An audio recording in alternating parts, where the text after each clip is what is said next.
शायद मुझे मोहब्बत है, हज़ारों मील दूर बैठे शख्स से फ़कत इतनी मोहब्बत की।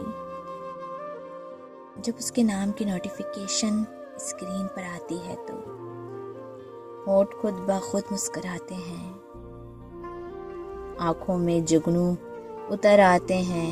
अगर उसे ना देखूं तो लगता है बिनाई की ज़रूरत है। जब तक उसकी आवाज़ ना सुनूं मुझे समाज से कोई गर्ज नहीं। मुस्कुराता नहीं वो पर मबहम मुस्कुरा दे तो रूह खींचा चला जाता है। उसके ज़रा से बोल दिल की धड़कन को तेज करने को काफ़ी है, मगर वो नामहरम है। पर ये सब मेरे इख्तियार में है क्या? इतनी सी मोहब्बत खुदा माफ़ करेगा, वो नामहरम है। मैं बेबस हूँ।